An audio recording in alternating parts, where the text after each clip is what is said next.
Hello friends, welcome to spicy food lower. இன்றைக்கி நம்மளோட சேனலில் ரொம்பவே ஹெல்த்தியான மணத்தக்காளி கீரை குழம்பு எப்படி செய்கிறதுன்னு பார்க்க போகிறோம். இந்த மணத்தக்காளி கீரை பார்த்திங்கன்னா நிறைய மருத்துவ குணங்கள் உள்ளது.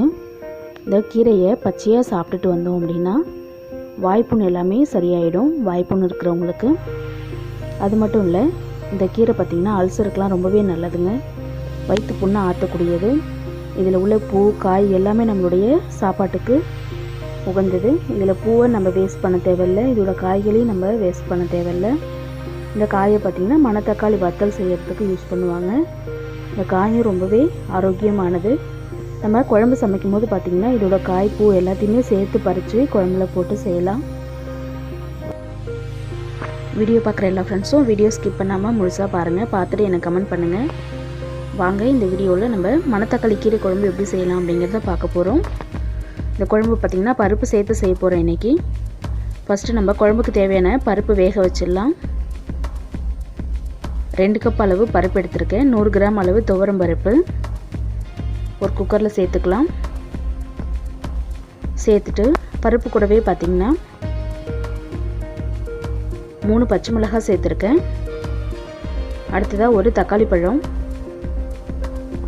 குழம்புக்கு தேவையான அளவு மஞ்சள் தூள் 1/4 டீஸ்பூன் சேர்த்துக்கலாம். கொஞ்சமாக பெருங்காயத்தூள் சேர்த்துட்டு இதை நம்ம 5 விசில் விட்டு வேக வச்சு எடுத்துக்கலாம். 2 சொம்பு அளவு தண்ணி சேர்த்துருக்கேன். மணத்தக்காளி கீரையை பாருங்கள், ஃபுல்லாக கீரையெல்லாம் ஆஞ்சிட்டு வாஷ் பண்ணி எடுத்து வச்சுருக்கேன். அடுத்ததாக குழம்புக்கு தேவையான 2 பெரிய வெங்காயம் நீல வாக்கில் கட் பண்ணி வச்சுருக்கேன். ஒரு பெரிய தக்காளி, பூண்டு 5 பல் எடுத்து பொடியாக இடித்து வச்சுருக்கேன். இப்போ நம்ம குழம்பு தாளிச்சிடலாம். ஸ்டவ் ஆன் பண்ணிவிட்டு ஒரு வானல் வச்சுக்கோங்க. வானல் சூடாகட்டும். இதில் 100 கிராம் அளவு எண்ணெய் சேர்த்துக்கலாம். எண்ணெய் நல்லா சூடாகட்டும். இதில் 1/2 ஸ்பூன் அளவு கடுகு, 1/4 டீஸ்பூன் சீரகம், 1/2 ஸ்பூன் சோம்பு சேர்க்குறேன். மணத்தக்காளி கீரை குழம்பு பார்த்திங்கன்னா இதில் புளி சேர்க்க தேவையில்லை. நம்ம கடுகுல நல்லா பொரிஞ்சதுக்கப்புறமா இதில் வரமிளகாய் 4 எடுத்திருக்கேன். 4 வரமிளகாய் சேர்த்துக்கலாம். சேர்த்துட்டு மிளகாய் நல்லா செவந்ததுக்கப்புறமா நம்ம இடித்து வச்சுருக்க இந்த பூண்டு சேர்த்துக்கலாம். பூண்டு எண்ணெயில் சேர்க்கும்போது பார்த்திங்கன்னா நல்ல ஒரு வாசனையாக இருக்கும். அடுத்ததாக நம்ம கட் பண்ணி வச்சுருக்கிற வெங்காயம், தக்காளியும் சேர்த்துக்கலாம். வெங்காயம் தக்காளி ரெண்டுமே ஒன்றா சேர்த்துட்டு நல்லா வதக்கி விட்டுக்கலாம். இப்போ நம்ம வெங்காயம், தக்காளி, பூண்டு, மிளகாய் எல்லாமே நல்லா மிக்ஸ் ஆகட்டும். நல்லா வதக்கி விட்டுருங்க. இந்த குழம்புல பார்த்திங்கன்னா நம்ம புளி சேர்க்க போகிறதில்ல.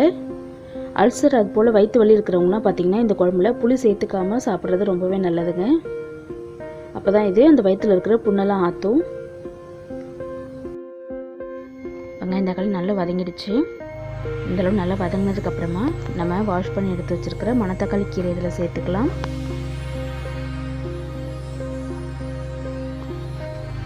கொஞ்சம் கொஞ்சமாக நம்ம வச்சுருக்கிற எல்லா மணத்தக்காளி கீரையுமே சேர்த்துட்டு நல்லா வதக்கி விட்டுக்குங்க. ஒரு 2 நிமிஷம் கீரை நல்லா வதங்கட்டும்.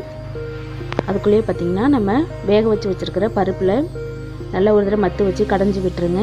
ஏன்னா நம்ம தக்காளிலாம் முழுசாக போட்டிருக்கோம், பச்சை மிளகாய் எல்லாமே. அது எல்லாத்தையும் நல்லா ஒரு தடவை கலந்து விட்டுக்கலாம். மத்தில் வச்சு இல்லைன்னா குழம்பு கண்டையில் நல்லா கலந்து விட்டுட்டு வதக்கிட்டுருக்கிற இந்த கீரையிலே நம்ம அதை சேர்த்துக்கலாம். பாருங்கள், நம்மளுடைய பருப்பு நல்லா கடைஞ்சாச்சு. இந்த கீரையோடு சேர்த்துட்டு கொஞ்சமாக தண்ணி சேர்த்துக்கலாம். குழம்பு ரொம்ப தண்ணியாக இருக்க தேவையில்லை. ஒரு 2 டம்ளர் அளவு தண்ணி சேர்த்துட்டு குழம்புக்கு தேவையான அளவு உப்பு சேர்த்துடலாம். 1 ஸ்பூன் அளவுக்கு உப்பு சேர்த்துட்டு ஒரு தடவை செக் பண்ணிக்கோங்க. குழம்புக்கு தேவையான அளவு மிளகாய்த்தூள் சேர்த்துக்கலாம். 1 ஸ்பூன் அளவு மிளகாய்த்தூள் சேர்த்துக்கிறேன். ஏன்னா நம்ம ஏற்கனவே காரத்துக்கு வரமிளகாவும் பச்சை மிளகாவும் சேர்த்துருக்கோம். அதனால் காரம் கம்மியாகவே சேர்த்துக்கோங்க. சேர்த்துட்டு நம்ம குழம்பு கொதிக்க விட்டுடலாம். ஒரு 5 நிமிஷம் கொதிச்சா போதுங்க, ரொம்ப நேரம் கொதிக்கணும்னு அவசியம் இல்லை. கீரை நல்லா வெந்துட்டோடனே நம்ம ஸ்டவ் ஆஃப் பண்ணிடலாம். நம்ம புளியும் சேர்க்கலை குழம்புல. ஒரு 2 நிமிஷம் மீடியம் ஃப்ளேமில் வச்சுட்டு நிறுத்திடலாம். சிம் ஃப்ளேமில் வச்சுட்டு குழம்பு கொதிச்சிட்ருக்கு. எண்ணெய்லாம் நல்லா பிரிஞ்சு மேலே வந்துடுச்சு பாருங்கள். இந்த ஸ்டேஜில் நம்ம குழம்பு ஆஃப் பண்ணிடலாம். பாருங்கள், நம்மளுடைய சுவையான மணத்தக்காளி கீரை குழம்பு ரெடி ஆகிடுச்சிங்க.